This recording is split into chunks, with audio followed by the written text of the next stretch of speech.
नमस्कार,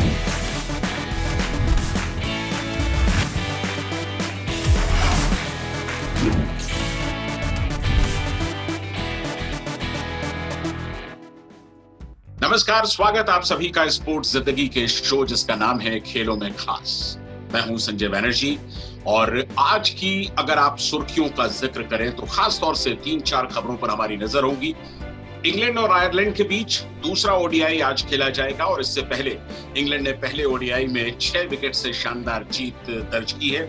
आईपीएल के लिए एसओपीज तकरीबन इशू हो चुके हैं और इस बात का एहसास हो चुका है कि आईपीएल प्लेयर्स को किस तरह से दुबई के अंदर बिहेव करना है और कैसे रहना है। इसके अलावा ओलंपिक की तैयारियों के लिए जो शूटिंग का एक कैंप शुरू होना था आज से वो फिलहाल स्थगित कर दिया गया है। उसे शुरू होने में कुछ वक्त लगेगा। एनबीए के मुकाबले भी शुरू हो गए हैं और सबसे बड़ी बात, स्पोर्ट्स अवार्ड्स देने के लिए एक कमेटी गठित कर दी गई है जो ये तय करेगी कि किसे अर्जुन पुरस्कार मिलेगा, किसे द्रोणाचार्य पुरस्कार मिलेगा और बाकी स्पोर्ट्स अवार्ड्स का क्या होगा। शुरुआत क्रिकेट के साथ, और क्रिकेट पर जब भी हम चर्चा करते हैं हमारे साथ हमारे साथी former test player Ashok Malhotra मौजूद रहते हैं। अशोक जी नमस्कार, स्वागत आप। धन्यवाद।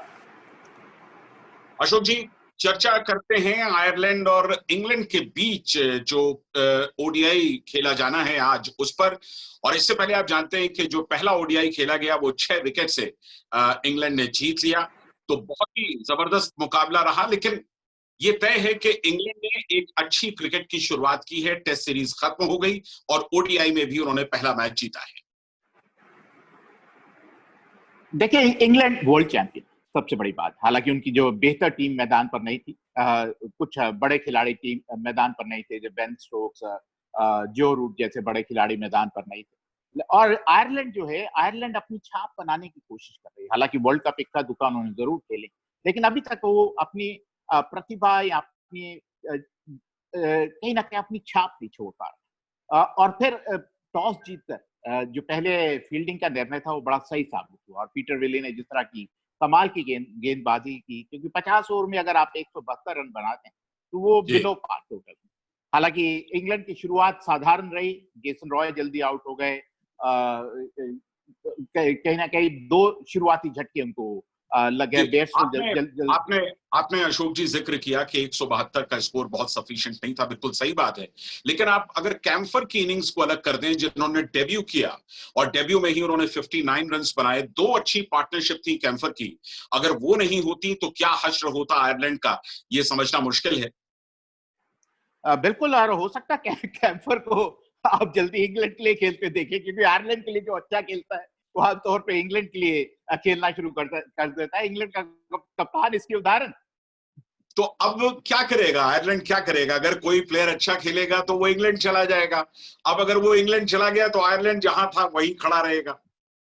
परेशानी है कि आयरलैंड इतनी अंतरराष्ट्रीय क्रिकेट नहीं खेलता। जो अच्छा खेलने वाला होता है वो अंतरराष्ट्रीय क्रिकेट खेलना चाहता है, अच्छे खिलाड़ियों के साथ खेलना चाहता है, अंतरराष्ट्रीय स्तर पे अपनी छाप छोड़ना चाहता है, जिसके चलते वो बड़ी जल्दी, बहुत खिलाड़ी ऐसे हैं जो इयन मॉर्गन एक उदाहरण है बहुत बड़ा।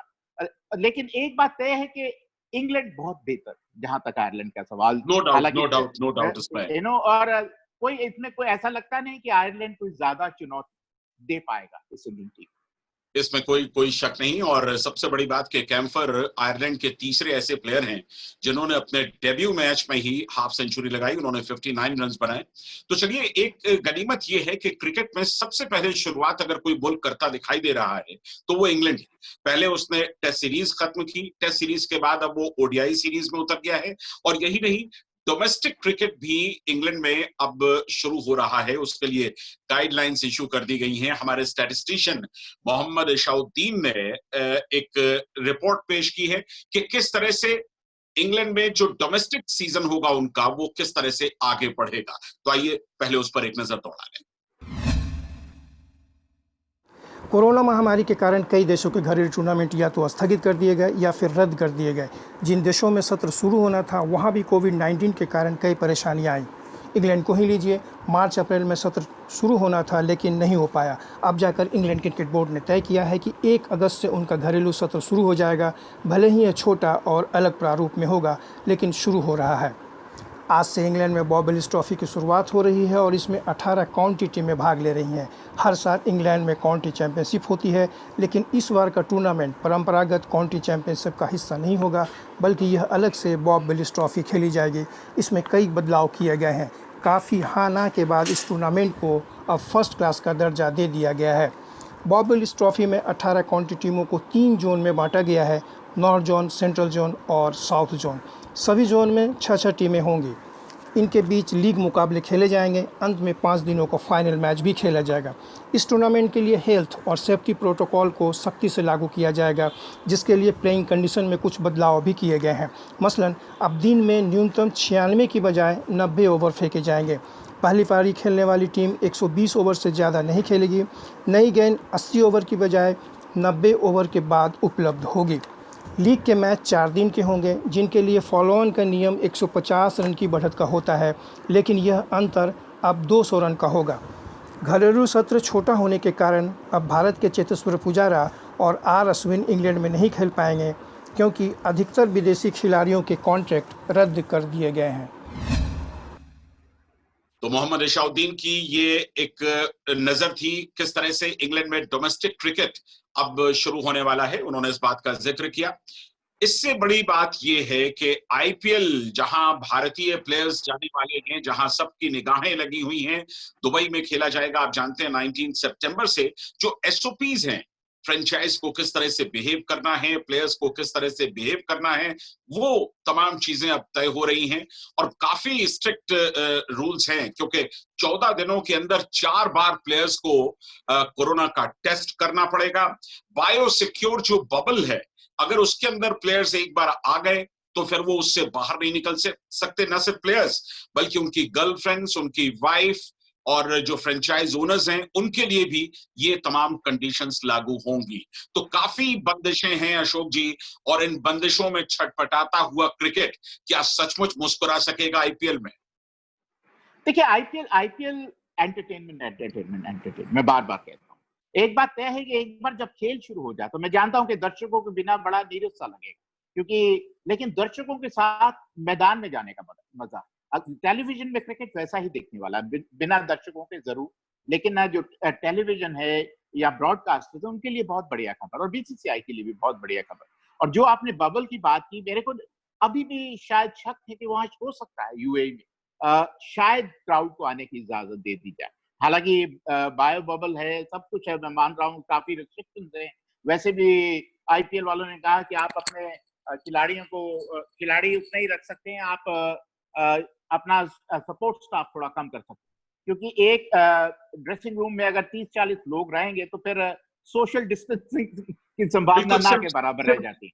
अशोक जी, सिर्फ 15 प्लेयर्स अलाउ किए गए हैं ड्रेसिंग रूम के अंदर। मींस आपको ड्रेसिंग रूम एक से ज्यादा रखने पड़ेंगे, जाहिर है, क्योंकि इतने प्लेयर्स एक साथ आएंगे नहीं। और इसके अलावा जो सबसे बड़ी बात है कि फ्रेंचाइज को ये डिसाइड करना है कि प्लेयर अपनी फैमिलीज के साथ वहां पर जाएं या कैसे जाएं। और सबके लिए मुश्किलें हैं, लेकिन जब आप कुछ हासिल करना जानते हैं या हासिल करने के लिए जाते हैं, तो मुश्किलें तो आपको झेलनी हो। बिल्कुल। और सबसे बड़ी बात है जो जिस तरह इंग्लैंड ने पहल की, देखिए आपको थोड़ी सी चुनौती लेनी होगी। आप सारी जिंदगी को कोरोना वायरस के चक्कर में घर के अंदर नहीं डट सकते, आपको मैदान में आना होगा, निकलना होगा, क्योंकि आप अपनी जिंदगी जीनी है। मैं समझ रहा हूँ, और निश्चित रूप से कहीं ना कहीं एक चुनौती जरूर है, लेकिन एक अच्छी शुरुआत है बीसीसीआई के द्वारा, और मैं यही अपेक्षा करता हूँ कि आईपीएल बिना कुछ किसी हादसे के सफल। बिल्कुल, सभी की यही उम्मीद है। और आज या कल के अंदर गवर्निंग काउंसिल की जो मीटिंग है आईपीएल की, उसमें तमाम चीजें एकदम पुख्ता हो जाएंगी, सब चीजें तय हो जाएंगी। और सबको यही उम्मीद है अशोक जी कि आईपीएल की अच्छी शुरुआत हो जाए। जिस तरह से इंग्लैंड और वेस्ट इंडीज टेस्ट सीरीज में एक दूसरे के साथ भिड़े, कहीं कोई गफलत नहीं हुई, सब कुछ स्मूथ निकल गया। इन्हीं रिस्ट्रिक्शंस के साथ आईपीएल भी आगे बढ़े। और जैसा कि बताया जा रहा है कि दर्शक शायद शुरू में नहीं होंगे, लेकिन बाद के मैचेस में अगर सिचुएशन ठीक रही तो दर्शकों को भी अलाउ कर दिया जाएगा। या बिल्कुल, ये बहुत बढ़िया खबर। और दर्शकों और यूएई में शायद कोरोना वायरस का इतना प्रभाव नहीं, जिसके चलते शायद हो सकता है, मैं नहीं कह रहा हूं कि पक्की बात है, लेकिन हो सकता है जैसे आपने कहा कि शुरुआत में ना, लेकिन शायद इजाजत दे दी जाए, और फिर हो सकता है कि आईपीएल फिर अपना जलवा बिखेर पाए। तो अशोक जी, बहुत बहुत शुक्रिया आपको हमारे साथ जुड़ने के लिए और क्रिकेट पर इस दिलचस्प बातचीत के लिए।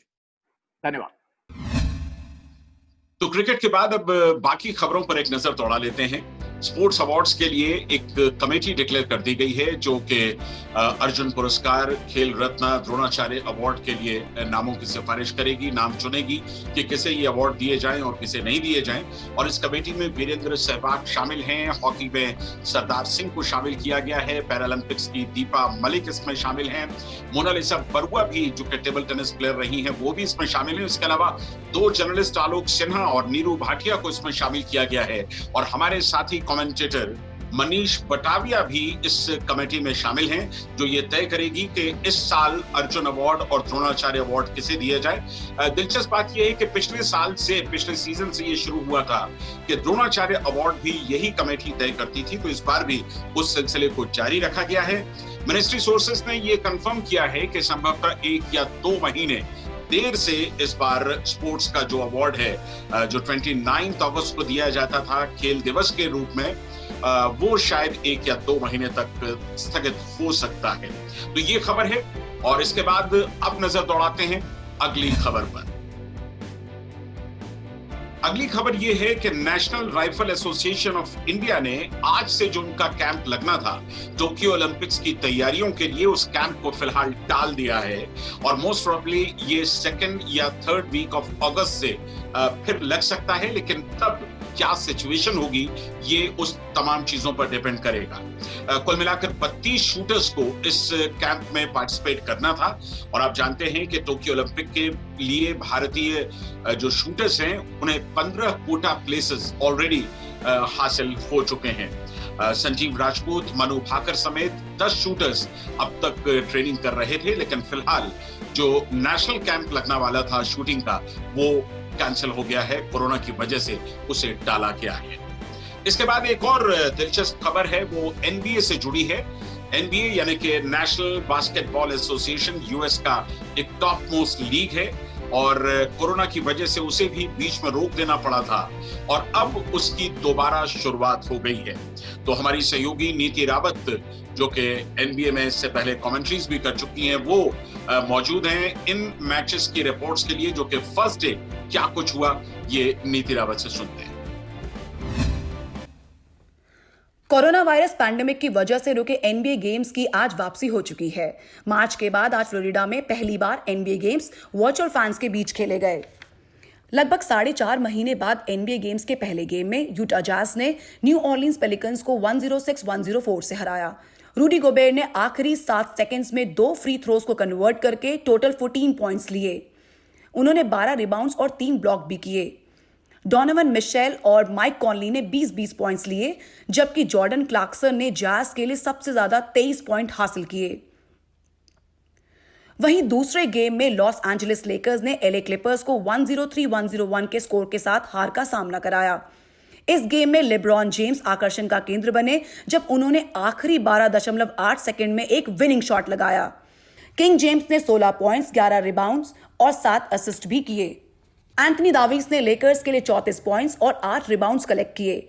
काइल कूजमा ने 16 पॉइंट्स लिए। पॉल जॉर्ज ने क्लिपर्स के लिए सबसे ज्यादा 30 पॉइंट्स तो लिए, लेकिन फाइनल हॉर्न पर उन्होंने एक 3 पॉइंटर मिस कर दिया। क्वाही लेनर्ड ने 28, पैट्रिक बेवरली ने 12 और रेजी जैक्सन ने क्लिपर्स के लिए 10 पॉइंट्स बटोरे। इसी बीच चारों टीम्स के प्लेयर्स ब्लैक लाइव्स मैटर की टी-शर्ट में नजर आए। ऑरलैंडो फ्लोरिडा के डिज्नी वर्ल्ड के बास्केटबॉल कोर्ट पर भी ब्लैक लाइव्स मैटर लिखा नजर आया। एनबीए को उम्मीद है कि वो 22 टीम्स के साथ इस सीजन की समाप्ति यहीं पर करेगा। तो थैंक यू नीति, बहुत बहुत शुक्रिया आपको। एनबीए पर आप नजर बनाए रखेंगे और हम आपसे इस पर चर्चा करते रहेंगे। फिलहाल खेलों में खास का आज का सफर यहीं तक। इसी प्रोग्राम में आपसे फिर मुलाकात होगी, लेकिन हमारी ईमेल आईडी आप नोट कर लें और अपने सजेशन जरूर दें। हमारी ईमेल आईडी है connect@sportszindagi.com। तो फिलहाल संजय बैनर्जी को आज्ञा दीजिए, फिर मिलेंगे, यानी कि कल फिर मिलेंगे। अपना ख्याल रखिए और स्पोर्ट्स जिंदगी के साथ जुड़े रहिए। नमस्कार।